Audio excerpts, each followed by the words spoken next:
Hello बच्चों, matric वाला YouTube channel पर आपका फिर से स्वागत है। आशा करता हूं कि आप लोग स्वस्थ होंगे और अपने पढ़ाई को बहुत ही अच्छे तरीके से कर रहे होंगे। आज के इस वीडियो लेक्चर में हम लोग अम्ल, भस्म तथा लवण का डे नंबर 2 करने वाले हैं। पिछले वीडियो लेक्चर में हम लोगों ने अम्ल के बारे में पढ़ा था। इस वीडियो लेक्चर में हम लोग भस्म के बारे में पढ़ेंगे। यदि आप इस वीडियो लेक्चर को अच्छे तरीके से देख लेते हैं तो भस्म से संबंधित कोई भी प्रश्न आपसे नहीं छूटेगा। तो आइए वीडियो को शुरू करते हैं। वीडियो को शुरू करने से पहले आपसे एक छोटा सा प्यारा सा रिक्वेस्ट है कि आप हमारे चैनल को सब्सक्राइब कर दें, वीडियो को लाइक कर दें और अपने सभी दोस्तों में भी इसे आप ज़रूर शेयर करें। तो आइए चलते हैं अपने टॉपिक की ओर। आज का हमारा टॉपिक है भस्म। तो भस्म क्या होता है? भस्म वह पदार्थ है जो स्वाद में कड़वा होता है। भस्म का ही दूसरा नाम है हमारा क्षार। तो भस्म क्या होता है? भस्म वह पदार्थ होता है जो स्वाद में कड़वा होता है तथा यह लाल लिटमस पत्र को नीला कर देता है। वही बात हमने यहाँ पे लिखा भी है।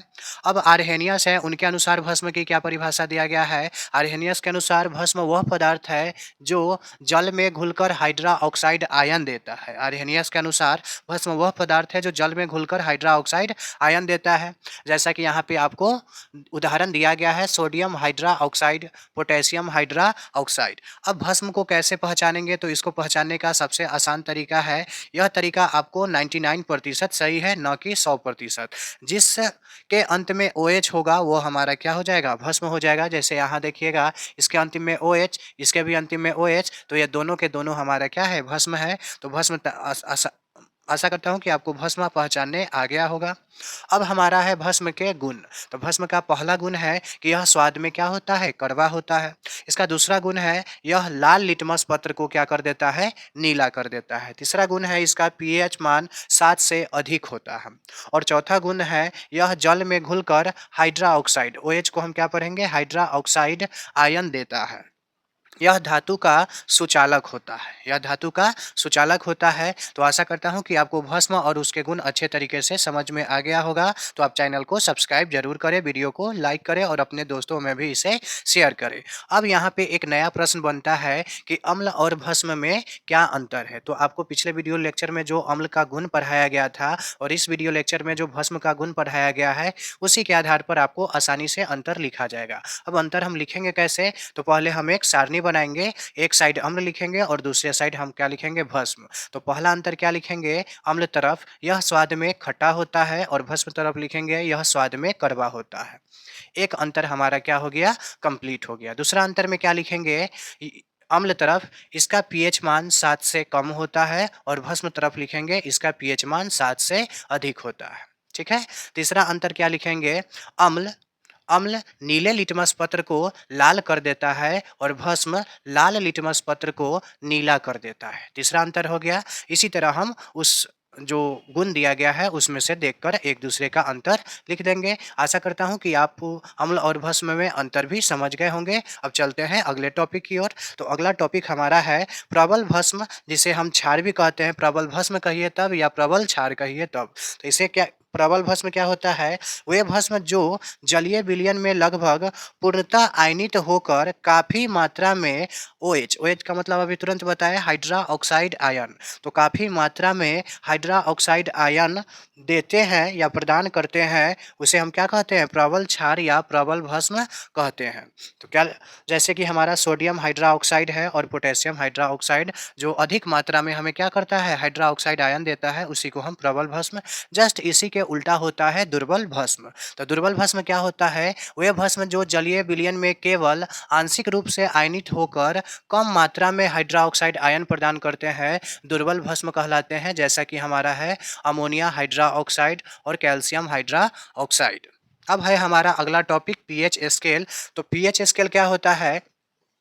किसी विलयन में हाइड्रोजन आयन के सांद्रण के लिए सोरेनसन ने 1909 में एक स्केल दिया, जिसे हम क्या कहते हैं? पीएच स्केल कहते हैं या पीएच स्केल कहा गया है। यानी कि सोरेनसन नाम के एक व्यक्ति थे जिन्होंने 1909 में एक स्केल दिया, हाइड्रोजन आयन की सांद्रता के बारे में बताने वाला स्केल दिया, उसी को हम क्या कहते हैं? पीएच स्केल कहते हैं। तो पीएच स्केल में हमारा क्या है? 0 से लेकर 14 तक के संख्या को दर्शाया गया है। इसमें अगर 7 से कम होता है तो हमें अम्लीयता दर्शाता है और 7 से अधिक होता है तो वह क्षारीयता दर्शाता है और 7 रहता है तो वो विलयन हमारा क्या होता है? उदासीन। अब प्रश्न बनेगा कि किसी विलयन का पीएच मान 7 है तो विलयन की प्राकृतिक क्या होगी? तो आंसर हमारा हो जाएगा उदासीन। 7 से कम रहेगा तो अम्लीय, 7 से अधिक रहेगा तो क्षारीय और 7 रहेगा तो हमारा क्या हो जाएगा? उदासीन। तो आशा करता हूँ कि आपको विलयन की प्राकृतिक अच्छे तरीके से समझ में आ गया। जैसा कि 1-2 क्वेश्चन और हम बना लेते हैं।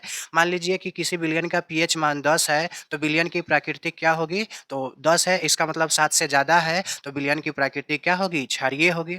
फिर एक अन्य प्रश्न लेते हैं, यदि किसी विलयन का पीएच मान 3 है तो इसकी प्राकृतिक क्या होगी? तो 3 7 से कम होता है इसलिए इसकी प्राकृतिक क्या होगी? अम्लीय होगी।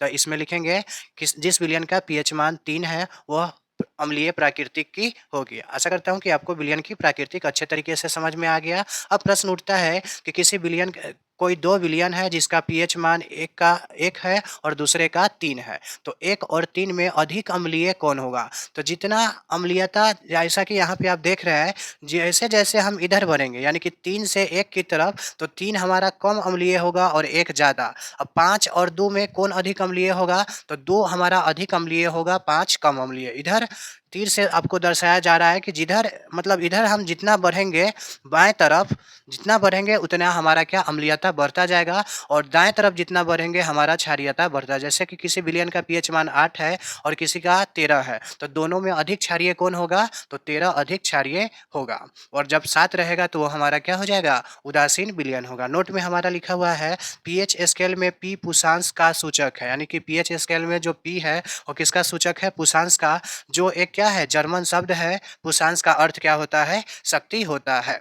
आशा करता हूँ कि आपको अभी तक समझाया गया सभी टॉपिक अच्छे तरीके से समझ में आ गया होगा। तो आप इसे अच्छे तरीके से कॉपी में शेयर कर लें और 2 से 3 बार इसे पढ़ें और वीडियो को भी 2 से 3 बार आप ज़रूर देखें ताकि आपको लिखते हुए और देखते हुए अच्छे तरीके से बात समझ में आ जाए। तो आप इसका एक बार स्क्रीनशॉट ले लें।